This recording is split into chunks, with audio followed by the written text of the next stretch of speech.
Sino si Mariano Ponce? Ano ang kanyang naging ambag sa kasaysayan ng Pilipinas? Si Mariano Ponce ay isang Pilipinong manggagamot na pinuno ng kilusang propaganda na hinimok na magrevolusyon ang Pilipinas laban sa mga Kastila noong 1896.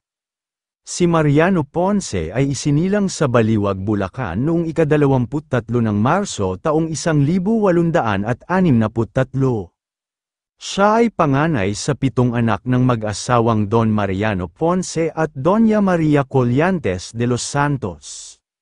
Siya ay nag-aral ng elementarya sa Baliwag.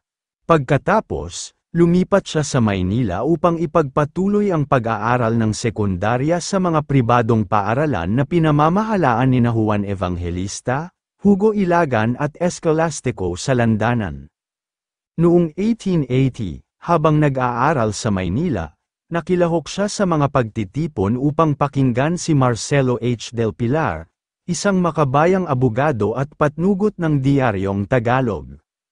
Nang makapagtapos ng sekundarya, ipinagpatuloy niya ang kanyang pag-aaral sa kolehiyo, kung saan kumuha siya ng bachelor ng sining sa Kolehiyo de San Juan de Letran at nakapagtapos noong 1885. Nang makapagtapos ng pag-aaral sa Kolehiyo de San Juan de Letran noong 1885, ipinagpatuloy niya ang kanyang pag-aaral sa Universidad ng Santo Tomas at kumuha ng kursong medisina. Noong 1887, lumipad siya patungong Europa at ipinagpatuloy ang pag-aaral ng medisina sa Central University of Madrid, kung saan natapos niya ito noong 1889. Habang nasa Europa, sumali siya kina Jose Rizal, Marcelo H. del Pilar, Graciano Lopez Haina at ng iba pa, sa paglalakbay para sa mga kinakailangang reforma sa Pilipinas. Tumulong rin siya kay Graciano Lopez Haina sa pagtatatag ng La Solidaridad sa Barcelona noong ika-12 ng Pebrero taong 1889 at naging pangunahing editor nito. Bilang editor, araw-araw siyang naglalathala para sa La Solidaridad, tungkol sa kasaysayan, politika, sosyolohiya, at paglalakbay sa ilalim ng iba't ibang alyas. Ang ilan sa mga ito ay, Naning, ang kanyang palayaw, Kalipulako, ang inaakalang orihinal na pangalan ni Lapu-Lapu, at Tigbalang, isang supernatural na nilalang sa alamat ng Pilipinas. Pinamunuan rin niya ang literary section ng Asociación Hispano-Filipina, isang samahan ng mga liberal na Espanyol at Pilipino, na itinatag upang tulungan ang kilusang propaganda, kung saan siya ay nahalal na kalihim. Nakatulong din siya sa paglalathala ng Filipino Celebres, isang serye ng mga talambuhay tungkol sa mga kilalang Pilipino, si Panday Pira, isang tanyag na gumagawa ng kanyen ang kanyang unang iginuhit, sinundan ng kay Jose Maria Panganiban, at ang magkapatid na Luna. Nang maglaon, naglathala siya ng Ephemerides Filipinas, isang serye tungkol sa mga makabuluhang pangyayaring pangkasaysayan sa Pilipinas, na nailathala sa El Ideal sa pakikipagtulungan kay Jaime C. de Vera.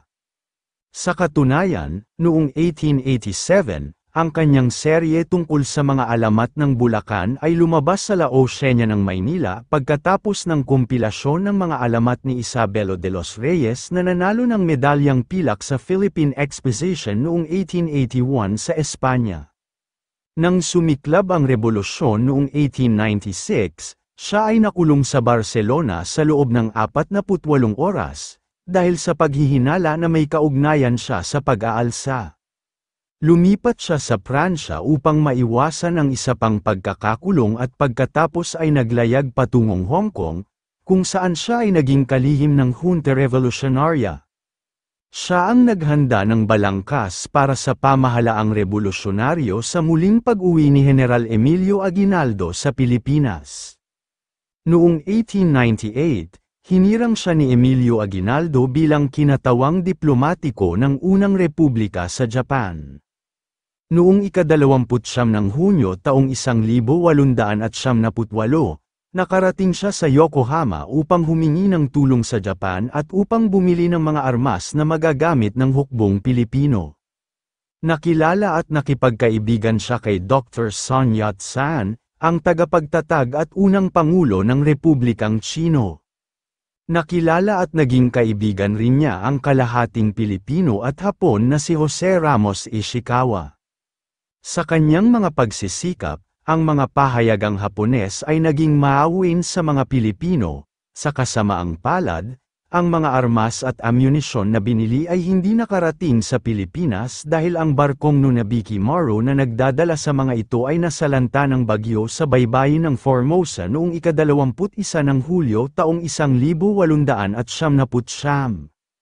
Kalaunan, naglakbay siya sa Shanghai, Canton, Hong Kong, Indochina, Cambodia, at Siam. Bumalik siya sa Maynila noong 1907, kasama ang kanyang asawang Haponesa na si Okio Udanwara. Pagbalik sa Maynila, siya ay hinirang na direktor ng El Renacimiento noong Pebrero taong 1909 at isa sa mga tagapagtatag ng El Ideal, ang organo ng Partido Nasyonalista.